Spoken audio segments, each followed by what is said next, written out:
علماء فرماتے ہیں اگر آپ کو کسی کے ساتھ اللہ کے لیے محبت ہے تو اس محبت کا اظہار بھی کرنا چاہیے، جس طرح کہ خود نبی کریم صلی اللہ علیہ وسلم نے اس محبت کا اظہار فرمایا، اور جب کوئی اس محبت کا اظہار کرے تو اس کا جواب بھی دینا چاہیے، جس طرح کہ معاذ بن جبل رضی اللہ تعالیٰ عنہ نے جواب دیا۔ ایک دوسری حدیث میں ہے، حضرت انس بن مالک رضی اللہ تعالیٰ عنہ کی حدیث ہے کہ ایک مرتبہ آپ صلی اللہ علیہ وسلم کی مجلس لگی ہوئی تھی، صحابہ کرام رضی اللہ تعالیٰ عنہم اجمعین تشریف فرما تھے، ایک صحابی کا وہاں سے گزر ہوا تو مجلس میں بیٹھے ہوئے ایک صحابی نے آپ صلی اللہ علیہ وسلم سے عرض کیا، یا رسول اللہ اس بندے سے مجھے محبت ہے۔ آپ صلی اللہ علیہ وسلم نے ارشاد فرمایا، کیا تم نے اسے بتایا ہے کہ مجھے تم سے محبت ہے اللہ کے لیے؟ یہ بندہ کہتا ہے نہیں یا رسول اللہ بتایا تو نہیں ہے۔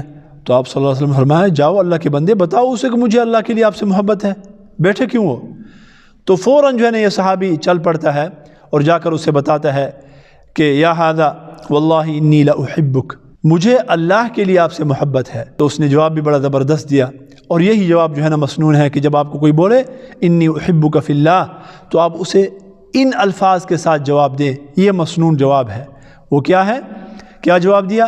احبک اللہ الذی احببتنی فیہ یا احبک اللہ الذی احببتنی لہ، کہ جس کے لیے آپ مجھ سے محبت کر رہے ہیں اللہ وہ ذات تم سے محبت کرے، جس کے لیے آپ مجھ سے محبت کر رہے ہیں وہ تم سے محبت کرے۔ کتنا بہترین جو ہے وہ جواب ہے۔ تو اس جواب کا اہتمام کرنا چاہیے، کسی کے ساتھ محبت ہے اللہ کے لیے تو اپنی محبت کا اظہار بھی کریں اور ان کا جواب بھی دیا جائے ان الفاظ کے ساتھ۔ اللہ رب العزت عمل کرنے کی توفیق عطا فرمائے۔